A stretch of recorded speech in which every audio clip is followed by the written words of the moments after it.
capitalisme, c'est une formidable capacité de créer des richesses. La richesse économique, avec la mondialisation, s'est beaucoup accrue, mais aussi les inégalités entre les peuples et à l'intérieur de chacun des pays en développement. Alors, pour lutter contre ces inégalités, tout en conservant la dynamique de richesse qui vient du capitalisme, l'entreprise doit se transformer. Et l'entreprise d'aujourd'hui, entreprise cohésive, associe les salariés, le capital, les actionnaires, et trouve un équilibre entre l'action, l'impulsion, la régulation de l'État et la vie interne de l'entreprise. C'est cela que nous avons voulu montrer, comment aujourd'hui, dans un capitalisme moderne, mondialisé, qui est un fait, on peut trouver une porte de sortie vers plus d'égalité, de prise de responsabilité, de prise de participation aux choses, bref, comment plus de richesse mieux répartie correspond à plus de gouvernance et plus d'accès de tous au pouvoir, à la politique, à la responsabilité. Dans notre livre, nous encourageons un capitalisme de rupture, c'est-à-dire un capitalisme qui va franchement plus loin que les discours actuels sur l'entreprise responsable ou l'entreprise à mission, comme dans l'exemple de Danone, où rapidement l'impératif financier contredit les engagements sociétaux.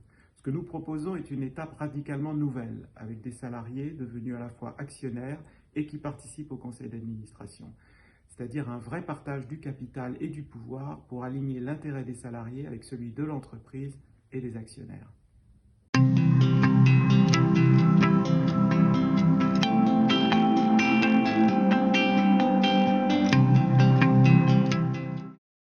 L'entreprise de demain, celle qui va répondre aux interrogations des Gilets jaunes, aux interrogations nées de la crise du Covid, c'est une entreprise cohésive, c'est-à-dire une entreprise qui résultera d'un compromis, un compromis entre l'entreprise et l'État, un compromis à l'intérieur même de l'État, entre ses différentes composantes, pour mieux réguler la société, et un compromis dans l'entreprise qui est essentiel parce que c'est là qu'a lieu aujourd'hui la révolution du pouvoir entre ceux qui détiennent le capital, les actionnaires, et ceux qui y travaillent, les salariés.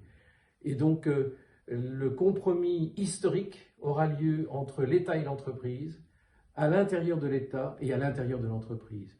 Toutes ces parties doivent concourir à la croissance, au mieux-être, au bien-être, à une autre répartition et de la richesse et du pouvoir.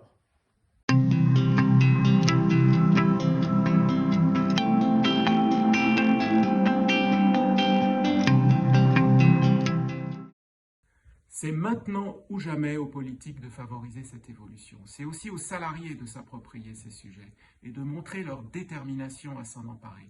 Dans les années 2000, les managers se sont organisés pour négocier avec les fonds d'investissement. Ils ont été associés au capital, ce qui a permis d'améliorer les performances de leurs entreprises à la satisfaction des investisseurs financiers.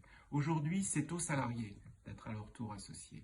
Nous devons tous réaliser qu'à long terme, l'adaptation du capitalisme passe par ce nouveau contrat social dans l'entreprise.